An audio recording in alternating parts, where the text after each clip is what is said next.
revolutionary France. Tocqueville studied law in Paris, and during this time he made the acquaintance and friendship of another young aristocrat by the name of Gustave de Beaumont.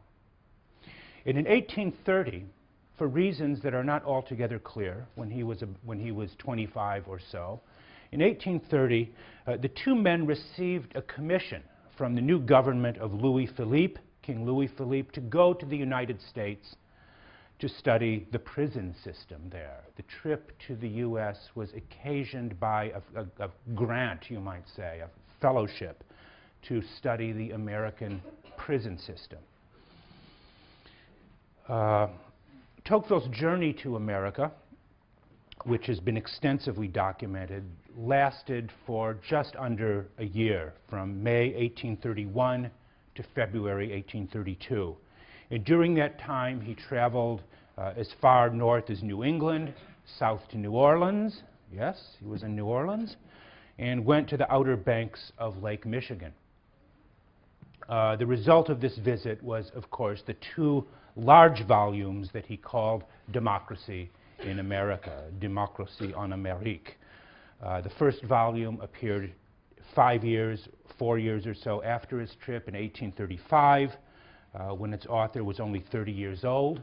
The second volume appeared 5 years later in 1840, and both of those volumes are contained within the single volume that you have.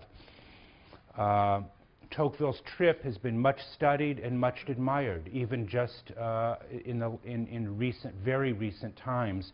A French philosopher by the name of Bernard-Henri Lévy came over, didn't exactly follow Tocqueville's journey, but traveled throughout America, a kind of Frenchman's guide, a sort of Borat's America almost, going to Las Vegas and evangelical churches and all of this stuff, and wrote a very interesting book called American Vertigo.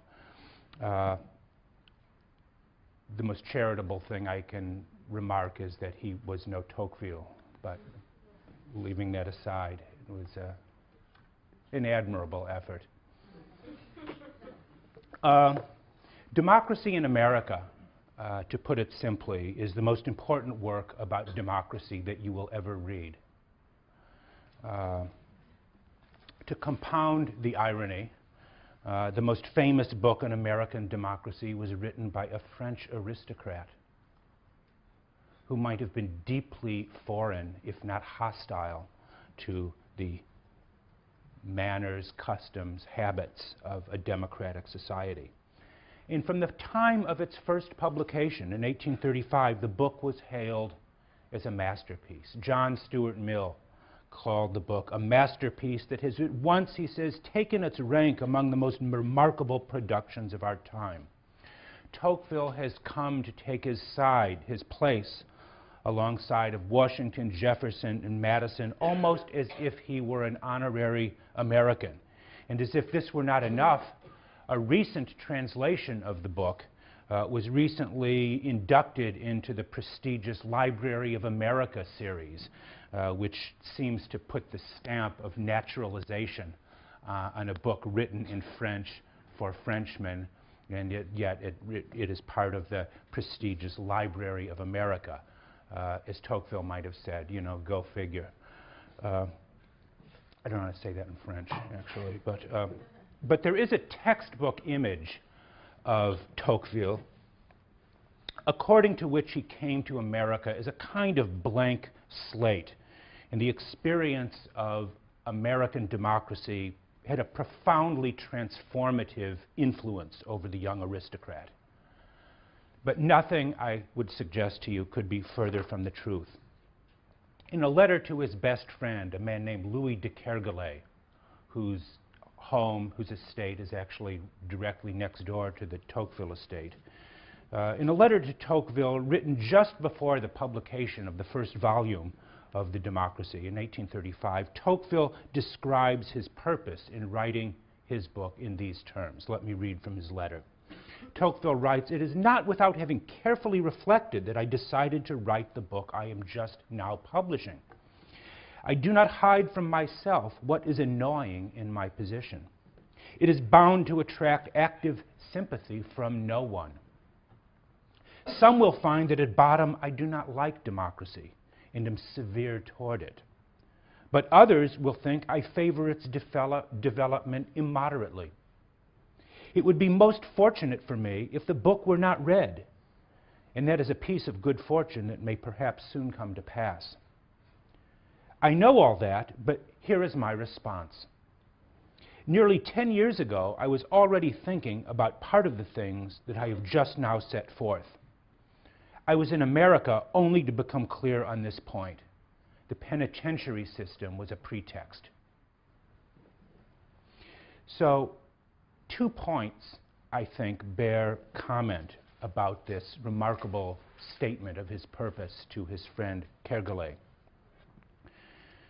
First is that Tocqueville indicates that his idea for the book had already, as he says, begun to germinate 5 years before his trip to America. He says the penitentiary system, the penitentiary project for which he was sent over was only a pretext, he said. He already had begun to speculate on these themes, he says, 10 years before his trip. Now, if you do the math, when you consider that he was 30 years old in 1835 when the book was first volume was published, and he said he was speculating on these themes already 10 years before, it would seem that the germ of the idea for the book, the germ idea, the germ cell for the book, had occurred to Tocqueville when he was only 20 years old. That is to say, about the age that most of you are here.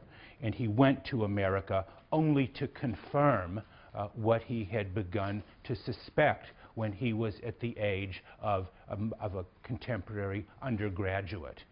Think of that. Get your idea now. Get it quickly. Then maybe you can write a famous book by the time you are 30. I have to tell you, it is way, way beyond that stage for me. Hobbes, however, did not write his masterpiece until he was 63. So there's still hope for some of us. Nevertheless, the second point I would make about that letter is that it is also clear that Tocqueville was writing his book not for the benefit of Americans, who you will discover he thought had little taste for philosophy, but for Frenchmen. In particular, he was hoping to persuade his fellow countrymen who were still devoted to the restoration of the monarchy that the democratic social revolution that he had witnessed in America represented also the future of France. If John Locke had said in his second treatise, when Locke had said, "In the beginning all the world was America," Tocqueville's point appears to be, in the future all of the world will be America. His attitude towards what he saw, what we would perhaps call today Americanization, democratization, his attitude towards this was one of skepticism mixed with fear. I confess, he writes, that in America I saw more than America.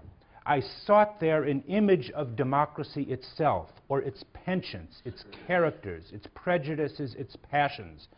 I wanted to become acquainted with it, if only to know at least what we ought to hope or fear from it. And that sentence is so typical of Tocqueville, the way he piles on the descriptive labels, its penchants, its character, its prejudices, its passions. So there are embedded in that two questions, two, you might say, subordinate clauses, or two sub-questions that Tocqueville set out to answer. The first concerns the gradual replacement of the ancien regime, that is to say, the French term for the old aristocratic order based on privileges, hierarchy, deference, and inequality, with a new democratic society based on equality. How did this happen? How did this happen, and what brought it about? This immense social and political transformation from the old regime, from an age of inequality to an increasing age of equality. A huge example of what we might call today regime change or regime transformation. And the second, how did that happen? And the second, not perhaps explicitly asked question, but nevertheless a question on virtually every page of Tocqueville's book, concerns the difference between the form democracy has taken in America and the form it took in France during their revolutionary period. Why, Tocqueville asks, has American democracy been relatively gentle or mild? Those are two characteristic Tocquevillian terms. Why has American democracy been what we might call today a liberal democracy? And why did democracy in France veer dangerously close towards terror and despotism during its revolution? That was the second question Tocqueville set out to answer. Tocqueville believed it to be virtually a providential fact of history that societies were becoming increasingly democratic, increasingly egalitarian, we might say. What is not certain, you could say, is what form democracy will take, whether democracy will be compatible with liberty or whether it will issue into a new kind of despotism remains a question that only the statesmen of the future will be able to answer.